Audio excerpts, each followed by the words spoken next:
Hi, welcome back to Oddly Noted, and today we're going to be talking about bow holds. So there are many different types of bows out there that look a little different, but essentially they're all the same build. A bow like this has a frog, a screw, a stick, which goes all the way up. We have hair and a clip, which is the silver thing right underneath. And we also have a grip. In addition to all those features, we also have what we call a frog eye on some bows. Other bows have some sort of beautiful decorative piece. And then other bows don't have any sort of marking right in the center of the frog. In order to get good sound on your instrument, it's really important to have a really good bow hold. The most important principle is getting the weight of your entire arm translated to the string. If you were a Barbie doll and popped your arm off and put it on a scale, it would weigh something. So you need that weight on the instrument without the pressure. There's a misconception in the violin world that if you press on the string, you get really big sound. But in reality, it doesn't let the string resonate as well, and it sounds kind of gritty. So in order to get all of the weight translated to the string, we're going to do a couple exercises. The first exercise is really simple. You just put your arms above your head and hang them so you're feeling the weight of your arm on your back and your shoulders, and then you drop them.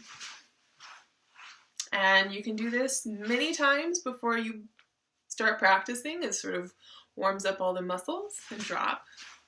And also reminds you that when you're playing on the instrument, you're actually hanging on the instrument. It's not that you're pressing on the string.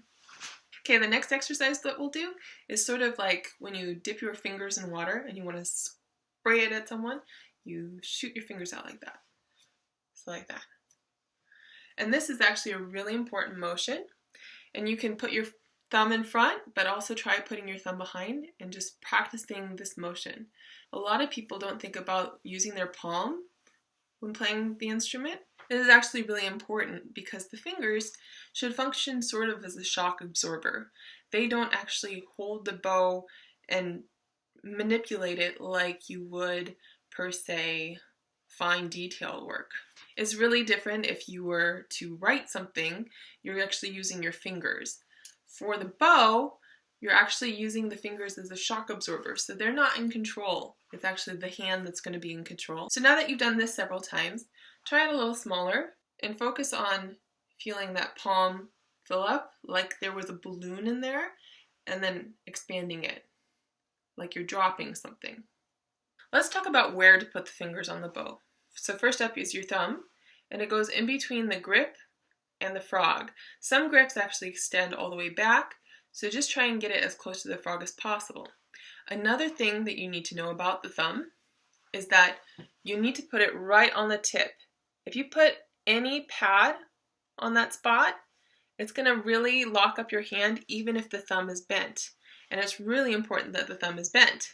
So, thumb goes right here, and it's bent, and it's on the tip, in between the grip and the frog, or just as close to the frog as possible. The next fingers that we'll put down will be the 2 and the 3, these two. We're going to cover the frog eye. Now this is really important that they don't rest on top of the stick, because that's sort of like gripping a cup of tea, and there's not a whole lot of control, nor is there a lot of weight being translated from your arm to the string if you do that. If you flip the bow around, make sure that your stick is actually hitting right here, which is the second segment of your fingers. Another practice that you can do is look in the mirror when you're bowing, and if you see the frog eye, if you happen to have a frog eye, make sure you're covering it up. The next two players to the party would be the pinky, and that rests on the top of the stick, sort of near the screw, but not on top of the screw on purpose. You want to be comfortable, and it's not going to be extended back. And then the last player to the game would be the first finger, and that sort of rests on the grip. In this case, this is a sort of a metal grip. This is what a standard bow hold looks like. Now, in order to get the weight to translate all the way through the arm, through the hand, through the fingers, through the bow, through the hair, to the string, it has to make quite a journey. And a lot of times, as teachers, we'll see a lot of little kinks in the path that sort of interrupt that process. Something like this means that the arm weight is down here, and you're probably going to be pressing on the string, which is going to result in a gritty sound. So make sure that this path is quite straight. Then remember the exercise that we did with the spritzing of the water?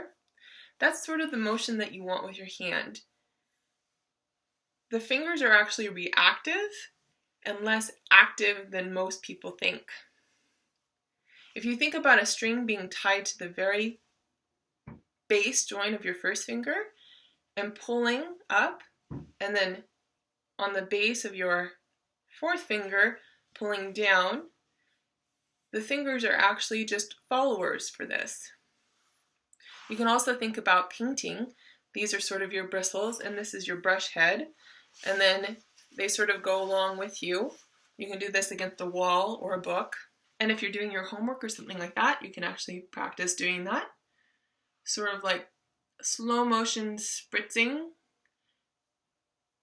or filling up the balloon in your palm and then deflating it. And making sure that your thumb is bent the entire time.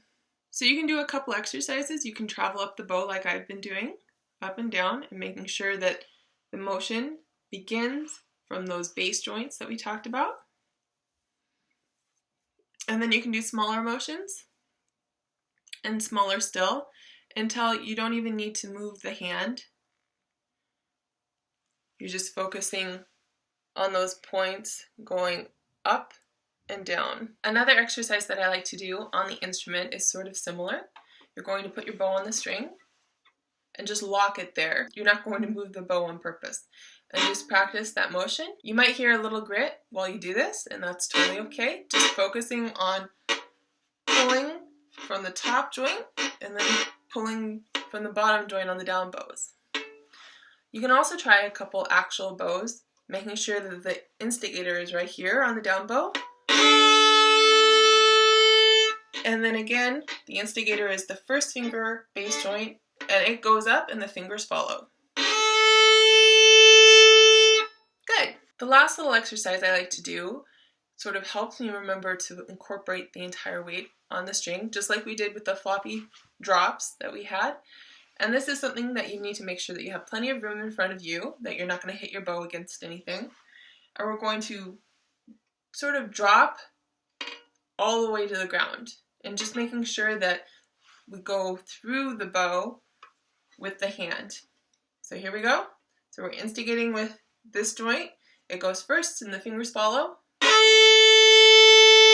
All the way down and off. And you can do this on the up bows too, and you want to keep on going to make sure that you get that motion and that feeling in your muscles to make sure that you're following through. So an up bow would look like this. So make sure that it's instigating from this joint right here. And here it goes. And keep going all the way. By doing these exercises several times a day, you will get more used to them and help your big muscles to learn the motions that you're going to be using when you play the instrument in general. Thank you so much for watching. If you have any questions or comments, please be sure to put it down in the comment section below. Be sure to give this video a like, and be sure to subscribe to the channel if you want to see some more interesting videos on violin. Happy practicing!